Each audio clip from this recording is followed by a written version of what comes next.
పొద్దున్నే పక్షుల అరుపులు వింటూ ఉంటే మనసుకి ఎంతో ప్రశాంతంగా అనిపిస్తుంది కదండి. ఇంతకుముందు ఒకప్పుడు పల్లెటూరులో ఉండేవి అట్లా.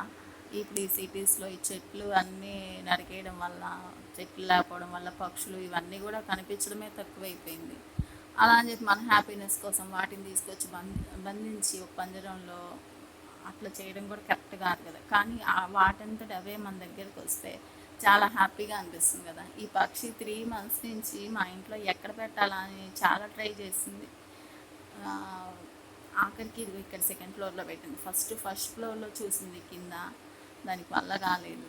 ఇప్పుడు ఇట్లా 2 weeks అవుతుంది ఈ సెకండ్ ఫ్లోర్లో పెట్టుకొని. అది ఆల్రెడీ 3 months నుంచి మా ఇంట్లో తిరుగుతూనే ఉంది, ఎక్కడ పెట్టాలని ట్రై చేస్తూ. కానీ ఇట్లా పెట్టిన తర్వాత పక్షులు మన ఇంట్లో అలా గూడు పెట్టుకుంటే మంచిదని నేను యూట్యూబ్లో చూశాను. అది ప్రాక్టికల్గా నేను ఇది పక్షి మా ఇంట్లో పెట్టాకే నేను అది ఆ ఫీలింగ్ని ఎట్లా చెప్పాలో నాకు అర్థం కావట్లేదు. 3 months నుంచి 3 years నుంచి నేను అనుభవిస్తున్న పెయిన్కి ఈ పక్షి వచ్చిన తర్వాత కొంచెమైనా నాకు హ్యాపీనెస్ వచ్చింది. తప్పకుండా ఇంకా ఇంకా మాకు మంచి జరిగిద్దని నమ్ముతున్నాను. ఆ, మీకు ఇలాంటి ఏదైనా నమ్మితే కనుక కామెంట్ సెక్షన్లో నాతో షేర్ చేసుకోండి. చూసారా, మనం వాటిని ప్రేమిస్తే జీవులను అవి మనల్ని ప్రేమిస్తాయి. ఈ వీడియో చూసి వెళ్ళిపోకుండా ప్లీజ్ సబ్స్క్రైబ్ చేయండి.